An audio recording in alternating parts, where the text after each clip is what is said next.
Aula 26 da etapa 1. Hoje nós vamos falar sobre o momento em que estamos vivendo, que é a Páscoa. O que você sabe sobre a Páscoa? A professora Sabrina não gosta assim muito de falar sobre a questão, de religião, mas não tem como falar de Páscoa sem falar de pelo menos duas religiões. Tudo bem? Que é o cristianismo e a religião judaica. A Páscoa é uma das festas mais tradicionais do calendário cristão e tem suas origens baseadas na tradição judaica. É uma celebração que possui uma data móvel no calendário e o seu sentido cristão relembra a crucificação e a ressurreição de Cristo. E a palavra Páscoa deriva do termo hebraico psá, que quer dizer passagem. Vou falar brevemente sobre a Páscoa judaica.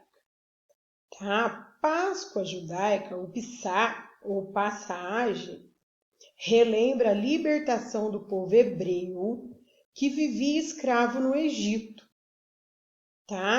E conta a história, na Bíblia, que o povo hebreu estava escravo lá no Egito e que Javé, Deus, enviou Moisés, que era um dos príncipes lá no Egito, mas ele era de origem judia, Ele designou Moisés para fazer com que o povo hebreu atravessasse o Mar Vermelho e chegasse até na Terra Prometida, trazendo o quê? A liberdade, a salvação para o povo hebreu. Mas para isso Moisés tinha o quê? Que fazer a passagem do povo hebreu pelo Mar Vermelho e conduzir o povo hebreu até a Terra Prometida. Então, os judeus comemoram a Páscoa nesse sentido,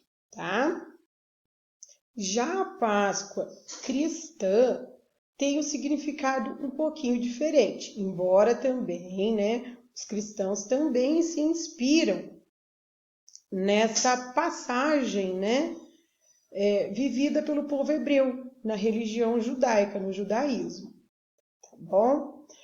Mas para os cristãos, a Páscoa relembra os 3 dias da morte até a ressurreição de Cristo. Tudo bem? E a ressurreição de Cristo é um dos principais pilares da fé cristã. Tudo bem? Vamos prosseguir. Na Páscoa cristã, Jesus Cristo, o Senhor, é visto como o Cordeiro de Deus, que se ofereceu em sacrifício para salvar a humanidade do pecado. Depois dele ter sido crucificado e morto, ele ressuscitou após 3 dias. E existe um paralelo, que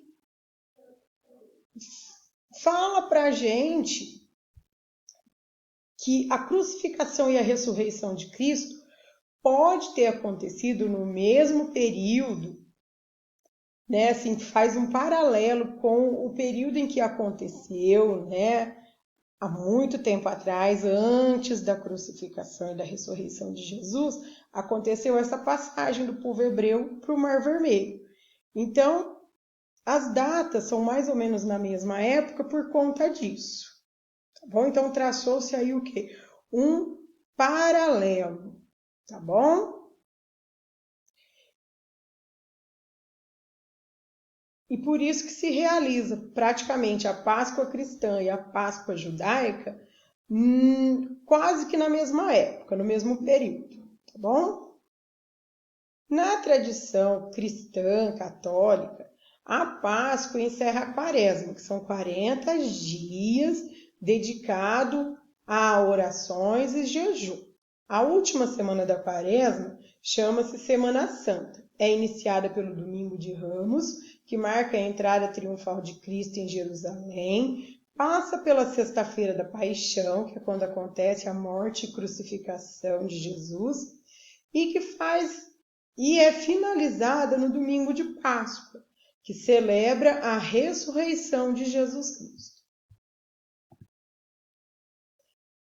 Há várias tradições, e maneiras de se comemorar, a Páscoa.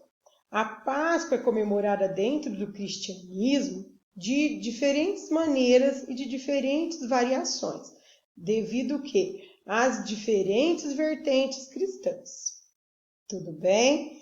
Então, a gente tem as vertentes, cristãos católicos, cristãos ortodoxos e cristãos protestantes. E dentro aqui do protestantismo, existe uma outra gama de vertentes, tá? De cristãos. E cada vertente, tem a sua maneira especial, particular, de comemorar a Páscoa. Bom, não tem jeito de se falar em Páscoa sem se falar nas religiões monoteístas. Nós, professores, sabemos que o nome é complicado. O que é isso? Religião monoteísta. Religiões monoteístas são religiões que acreditam na existência de um único e verdadeiro Deus, tá? E aqui a gente divide essas religiões monoteístas em religião judaica, que é a praticada pelos judeus. Lá na religião judaica, Deus é chamado de Javé ou de Adonai. Também temos a religião islâmica, onde Deus é chamado também de Allah. Tanto a religião judaica quanto a religião islâmica, elas têm mais ou menos a mesma raiz, tá? Que é considerada assim religiões originárias de um personagem bíblico chamado Abraão. E por fim temos o cristianismo ou cristão, onde Deus é chamado de Deus mesmo, de Pai, de Senhor. Representando aqui o cristianismo, nós temos a igrejas, vamos falar assim, católica, apostólica romana, a Igreja Católica Ortodoxa, a Igreja Protestante, em suas várias vertentes, a Igreja Evangélica, que são os evangélicos, em suas várias vertentes, tá? Não vou me adentrar muito nesse assunto, porque eu não tenho tanto conhecimento assim para falar, embora eu goste de estudar essa parte assim de religião, tá bom? Mas não se faz necessário agora adentrar em tudo isso, tá? O que é importante a gente saber para poder se comemorar bem a Páscoa, independente da religião que você tenha, ou até mesmo aqueles que não têm religião. O que é importante para a gente saber? A Páscoa, ela traz vários significados, vários sentimentos, várias emoções para a gente, e que é muito importante a gente praticar no nosso dia a dia. Por exemplo, no nosso dia a dia, a gente precisa amar e respeitar o próximo, se amar, perdoar quem nos magoa, ter bem claro que a gente não é nem melhor nem pior que ninguém, Isso é um sinal de humildade quando a gente reconhece isso, que a gente sabe que a gente não é nem melhor nem pior que ninguém, nós temos defeitos e temos qualidades, assim como qualquer pessoa, no mundo inteiro. Também tem defeitos e também tem qualidades. E nós somos pessoas que estamos buscando a cada dia sermos lapidados, pelas nossas experiências de vida. A todo dia a gente aprende um pouquinho. Então, todo dia a gente aprende um pouquinho, E é nesses aprendizados que a gente vai desenvolvendo atitudes como empatia. O que é empatia? É se colocar no lugar do outro. A empatia e a compaixão, que é uma outra atitude, Eu digo que elas são complementares, porque a compaixão é você sentir o que o outro está sentindo. E com isso desenvolver também a caridade, que é o quê? Você pode fazer a caridade de várias maneiras, né? Ajudando o outro com alimentos, com roupa, com as necessidades básicas que ele precisa. Mas também o ato de você ouvir, de você conversar, de você dar bons conselhos, também é um tipo de caridade. Perdão, né? Muitas vezes a gente tem que aprender a perdoar as pessoas que nos magoam, que nos ofendem, que nos humilham e vida que segue. Vamos para frente. E também saber pedir perdão quando a gente erra. Reconhecer os nossos erros, pedir perdão, pedir desculpa, procurar consertar, né, os nossos erros de alguma forma, de alguma maneira. A amizade também é sempre muito importante no nosso dia a dia, a gente ter amigos e a gente ser amigos, amizades verdadeiras, né? Cultivar a paz, respeitar a natureza, porque tudo isso faz parte, né, da nossa vida. E, inclusive, principalmente hoje em dia, né, a gente tem visto muitas brigas, muitas confusões, em virtude, né, das pessoas não saber respeitar o ponto de vista um do outro, as opiniões diferentes. Então, quando você ouve o outro sem retrucar, sem revidar de maneira assim violenta e muitas vezes agressiva, né? Você está sendo empático, né, com a pessoa. Então, saber ouvir, saber conversar, respeitar a opinião da pessoa, mesmo que ela pense bem diferente daquilo que a gente pensa, né? Isso é um sinal também de empatia, de humildade, de amor ao próximo e a si mesmo, né? E é isso, gente. No nosso dia a dia, nós vamos aprendendo a sermos melhores a cada dia, né? Com cada experiência de vida que a gente passa durante o nosso dia a dia. Então, nós estamos aprendendo, né? Nós somos seres humanos que aprendemos o tempo todo. E com tudo. Então, pensando dessa maneira, né, para quem segue uma religião e também para quem não segue, é importante a gente ter essas atitudes, né, essas boas atitudes do nosso dia a dia, que só assim a gente vai conseguir, né, um mundo melhor. Agora nós vamos trabalhar um pouquinho, vamos conhecer símbolos, alguns símbolos da Páscoa. Então vamos lá, vamos para frente. Deixa eu ver se eu consigo mudar aqui sem grandes alterações. Vamos lá.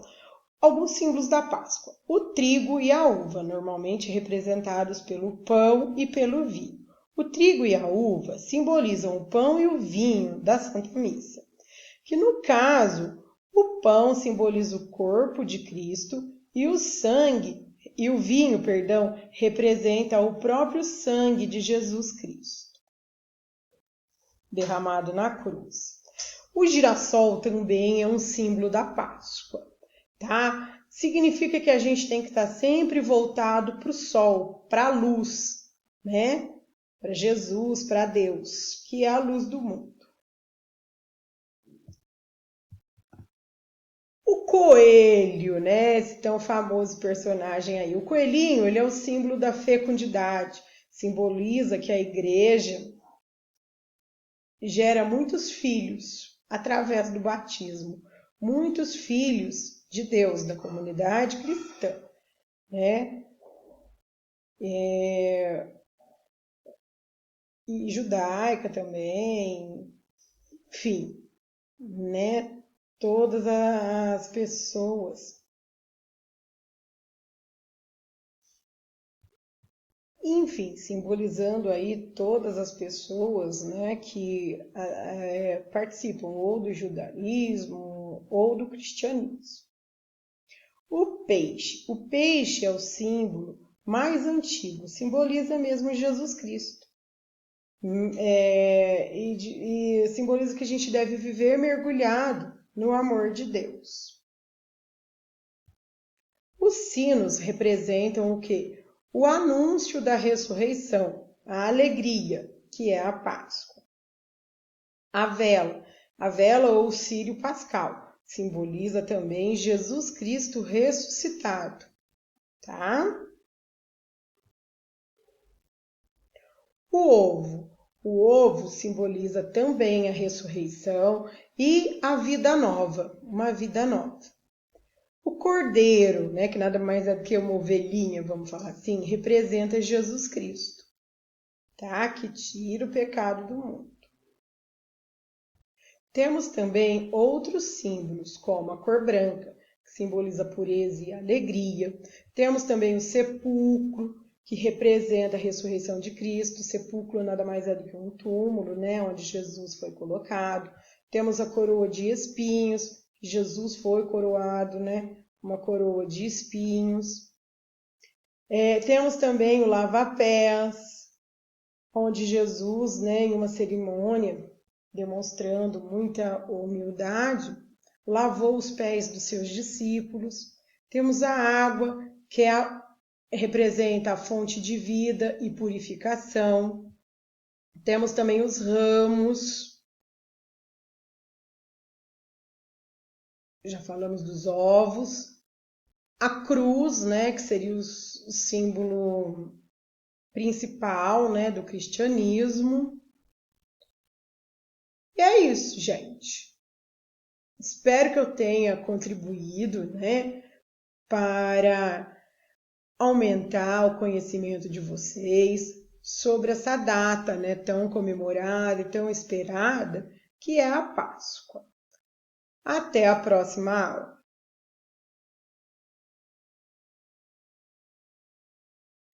E antes que eu me esqueça, Feliz Páscoa para você e para toda a sua família.